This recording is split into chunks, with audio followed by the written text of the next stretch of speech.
इस मिनिस्ट्री की शुरुआत मेरे पिता से हुई थी। मेरे पिता का जन्म 1921 में हुआ था। वर्ल्ड वॉर को ख़त्म हुए कुछ साल हुए थे। तब लोगों के पास खाना मुश्किल से था। उस समय अमेरिका डिप्रेशन से गुजर रहा था। उस समय मेरे दादा खेती करते थे। उस समय रुई और मक्की उगाते थे। मेरे पिता भी थोड़े बड़े हो रहे थे। मेरे पिता अपने पिता से कहते थे कि मैं पैसे कमाऊंगा। उन्होंने जेब में बटुआ डाला और फूलों वाला बैग लिया, पर उस दिन वो कुछ न बेच सके। पर उनके पिता उन्हें पैसे देते थे। वो उस समय बच्चे थे। मेरे पिता ने स्कूलिंग करने के बाद कॉलेज छोड़ दिया। तब वो पूरी तरह खाली थे। तब उनके मन में आत्मिकता ने जन्म लिया कि स्वर्ग और नरक क्या है, कि मैं यहाँ क्या कर रहा हूँ। मेरे पिता घर गए और बाइबल ढूंढने लगे। तब घर में केवल एक पारिवारिक बाइबल थी, जिसे सारा परिवार बैठकर पढ़ता था, जो एक छोटे से शोकेस में रखी हुई थी। तब उन्होंने शोकेस खोला तो उन्हें आवाज़ आई कि अपनी फैमिली बाइबल खोलो और पन्ना पलटो।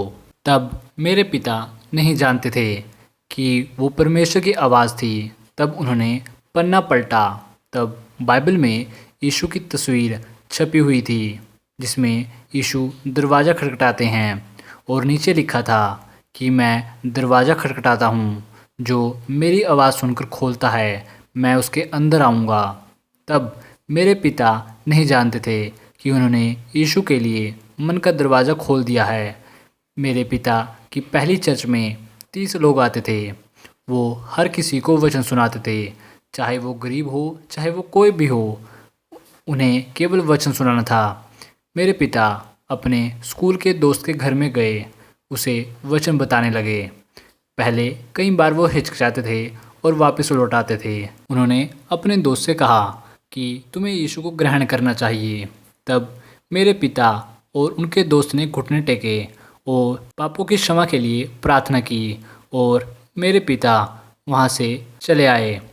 तो उनका दोस्त चर्च में आने लगा वचन सुनने के लिए। इसी तरह उनके कुछ दोस्त ने भी पूछा कि जॉन कहाँ है, क्योंकि मेरे पिता का नाम जॉन ऑस्टिन है। तो उनके दोस्त पता पूछते पूछते चर्च में आते थे।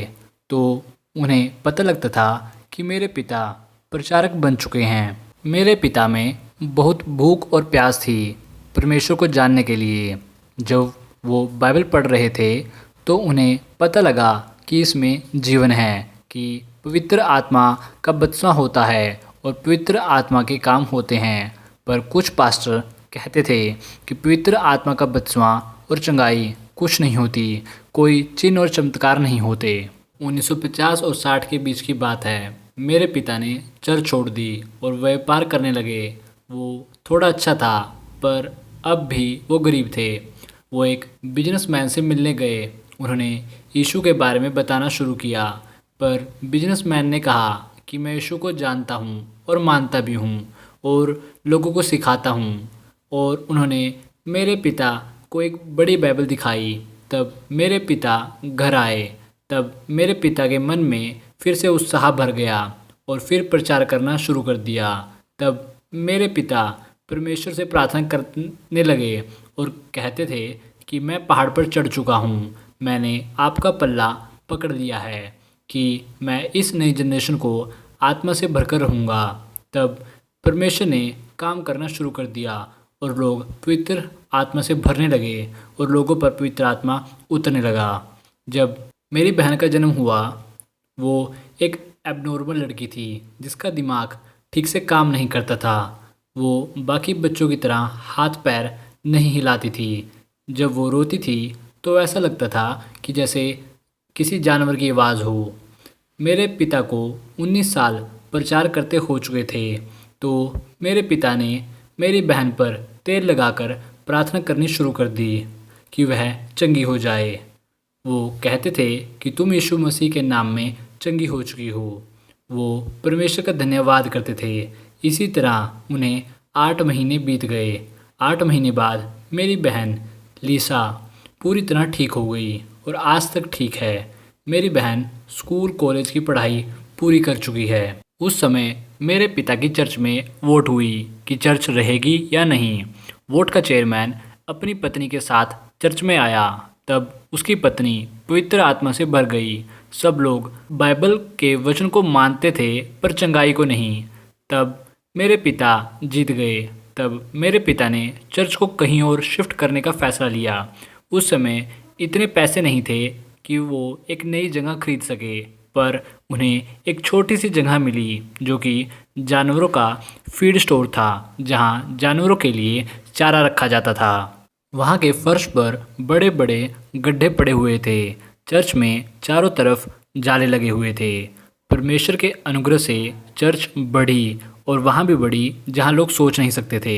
फिर चर्च में हर हफ्ते 10,000 लोग आने लगे। इसी तरह चर्च बढ़ी, वो जगह भी बढ़ी। मेरे पिता ने सपना देखा था, अब वो पूरा हो गया। सन 1981 में मेरी माँ की तबीयत खराब हो गई। 2 हफ्ते बेड पर पड़े होने और टेस्ट कराने के बाद डॉक्टर ने कहा मेरे पिता से कि आपकी पत्नी के लीवर में कैंसर है और 3 रसोली है और कैंसर फैल चुका है और वो 2 या 1 हफ्ते ज़िंदा रहेंगी। तब मेरे पिता ने कहा कि मैं चमत्कार पर विश्वास करता हूँ। डॉक्टर ने कहा कि हाँ, आपको एक बड़े चमत्कार की ज़रूरत है। तब मेरे पिता माँ को लेकर घर आ गए। तब पूरा परिवार दुखी था। मेरे पिता और माँ थके हुए थे। तब उस दिन शाम को हॉस्पिटल से आने के बाद वो सो गए। अगले दिन सुबह 11 बजे मेरे पिता ने प्रार्थना करनी शुरू कर दी और कहने लगे, कैंसर के शैतान चला जा, मैं घोषित करता हूँ, मैं चंगाई घोषित करता हूँ। तब मेरी माँ 11 दिसंबर 1981 को ठीक हो गई। मेरे पिता की चर्च में ऐसे चमत्कार होते रहते थे। फिर 1999 में मेरे पिता बीमार हो गए। वो हॉस्पिटल में भर्ती थे। तब चर्च संभालने वाला कोई नहीं था। तब मेरे मन में अगुवाई हुई कि मैं प्रचार करूँगा। तब मैंने प्रचार में अपने पिता की नकल करनी शुरू कर दी। उस समय मेरे पिता ने मेरे प्रचार को हॉस्पिटल में सुन लिया। तब मेरे पिता ने हॉस्पिटल में नर्स से कहा कि मैं अपने बेटे के लिए खुश हूँ।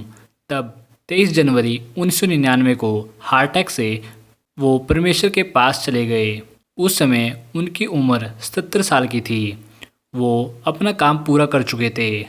पहले महीने में मैं अपने पिता की नकल करता गया। तब मेरे मन में आया, जैसे मेरे मन में आता है मैं वैसे प्रचार करूँगा। तो मैंने वैसे ही प्रचार करना शुरू कर दिया। अब भी करता हूँ। अब मेरी पत्नी भी प्रचार करती है और मेरे बच्चे भी प्रचार करते हैं और परमेश्वर की महिमा करते हैं। मेरा बड़ा भाई डॉक्टर है। जब मेरे पिता की मृत्यु हो गई, वो परमेश्वर के पास चले गए, तब मेरे भाई के मन में आया कि वो चर्च का साथ दे और सेवा करे। उसने नौकरी छोड़ दी और चर्च में सेवा करने लगा। वो साल में कई बार अफ्रीका में जाकर गरीब बच्चों और लोगों का इलाज करता है और सर्जरी करता है। मैं आपको अपनी एक गवाही सुनाता हूँ। जब चर्च बड़ी हो रही थी तो मैं एक बड़ी जगह लेना चाहता था। मैंने उस जगह के मालिक से बात की कि आप ये जगह बेच रहे हैं तो मुझे बेच दो। उसके मालिक ने कहा ठीक है, तुम 2 महीने बाद आ जाना। जब मैं गया 2 महीने बाद तो वहाँ मुझे एक चौकीदार मिला। उसने कहा यह जगह बेच दी जा चुकी है। मैं हताश था और मेरी पत्नी ने कहा कि जगह इसलिए नहीं मिली क्योंकि परमेश्वर हमें इससे बड़ी जगह देना चाहता है। मैं अपना प्रचार अपनी पत्नी के मुंह से सुन रहा था, पर मैंने कुछ नहीं कहा और चला आया। घर में आकर प्रार्थना की। तब कुछ दिनों बाद हमें दूसरी जगह मिली जो पहली वाली से बड़ी थी। शहर के बीच में थी। हाँ, मैं कह सकता हूँ वह मुझे इसलिए नहीं मिली क्योंकि परमेश्वर मुझे उससे बड़ी जगह देना चाहता था। हाँ, परमेश्वर सिंहासन पर बैठा है, कुछ भी कर सकता है। हाँ, चर्च में चंगाई होती है। हाँ, मेरा पूरा परिवार सेवा करता है। हर हफ्ते 60,000 लोग वचन सुनते हैं। साल में 20 लाख से अधिक लोग यूट्यूब सोशल मीडिया साइटों से प्रचार को सुनते हैं। हमारा प्रचार कई भाषाओं में अनुवाद किया जाता है ताकि सभी देशों के लोग सुन सके। मैं परमेश्वर का धन्यवाद करता हूँ। हे दोस्तों, अगर आप चैनल पर नए हैं तो चैनल को सब्सक्राइब कर लीजिए और नोटिफिकेशन बेल यानी घंटी वाले बटन को दबाना मत भूलना, ताकि आपसे कोई भी वीडियो मिस ना हो। मैं इस चैनल पर आपके लिए पोस्टर, प्रॉफिट, पास्टर उन सब की गवाहियाँ और उनके प्रचार लेकर आऊँगा कि परमेश्वर उनसे कौन से काम लिए, उन्होंने ऐसा क्या किया, परमेश्वर की ज़िंदगियों में क्या किया। मैं इस चैनल पर आपके लिए लेकर आऊँगा, चाहे वो पास्टर किसी भी देश से क्यों ना हो।